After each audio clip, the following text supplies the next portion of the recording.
కష్టపడి లోపల కూర్చొని ఉన్నారు. కొన్ని చోట్ల గాలి రావట్లా, వెనకమాలైతే ఎండ తీవ్రతగా కూడా ఉంది. అలాగే మైకులు కూడా ఇంకా వినపడిన పరిస్థితి ఉంది. కొన్ని చోట్ల అనేక ఇబ్బందులు ఉన్నప్పటికీ ఈ ప్రభుత్వం చాలా మొండిగా ఉంది. ప్రభుత్వం మొండిని మేము జగమొండిలము, వేతనాలు పెంచేంత వరకు విజయవాడ నుంచి కదం తొక్కుతాము అనే పద్ధతిలో రాష్ట్ర వ్యాప్తంగా వచ్చిన అంగన్వాడీ అక్క చెల్లెమ్మలకి మరొకసారి అభినందనలు తెలియజేస్తా ఉన్నాం. మనమేమి గొంతెమ్మ కోరికల ముఖ్యమంత్రి గారు మాట్లాడితే ఈరోజు నేను ప్రపంచానికి ఆదర్శం అని చెప్పేసి చెబుతా ఉన్నారు.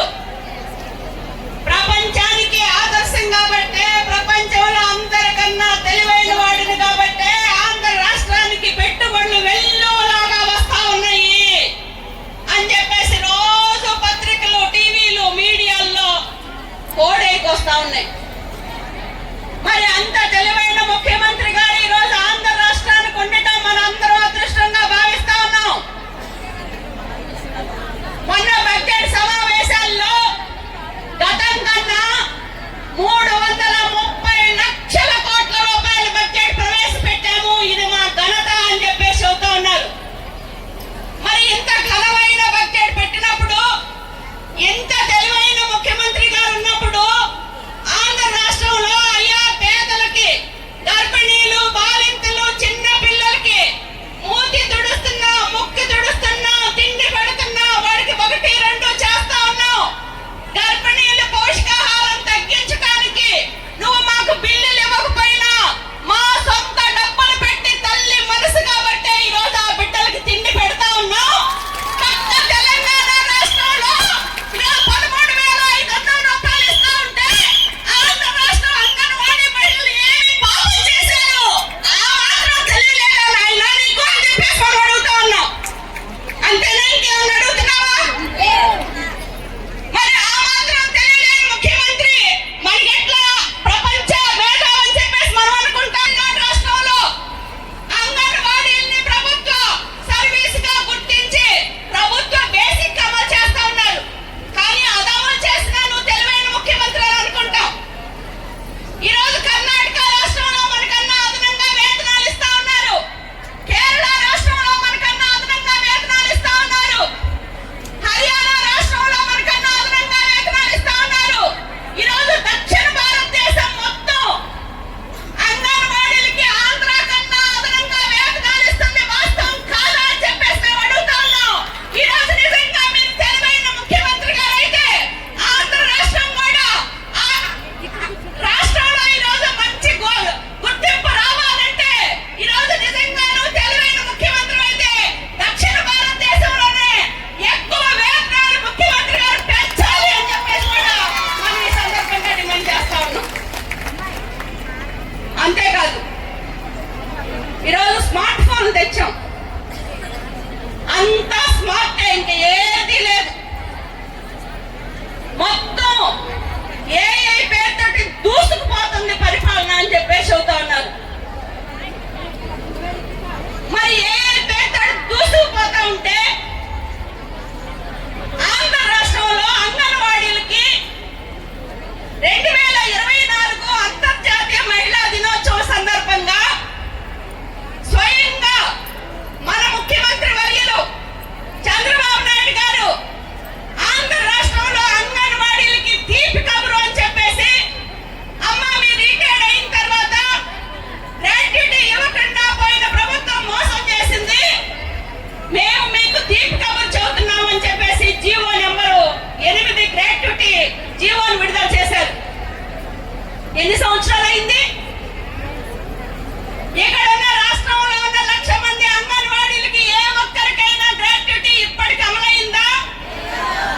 అంటే 2 సంవత్సరాల క్రితం నువ్వు జీవో విడుదల చేసి ఈరోజు గ్రాట్యుటీ చట్టం అంటే నీకు తెలియదా, లేకపోతే మమ్మల్ని మోసం చేయాలనుకున్నావా అని చెప్పేసి మేము అడుగుతా ఉన్నాం.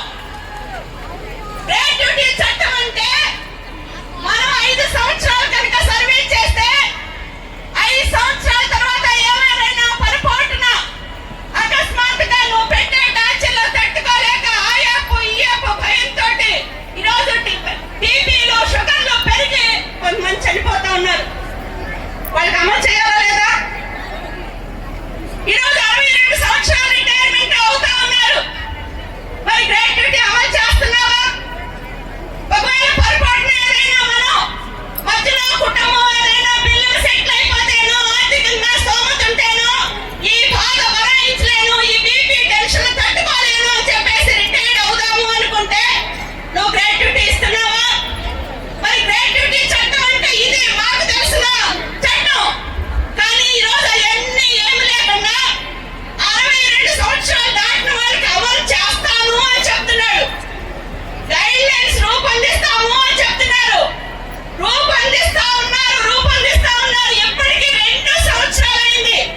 మట్టి ఖర్చులు ఇచ్చాం కదా అని.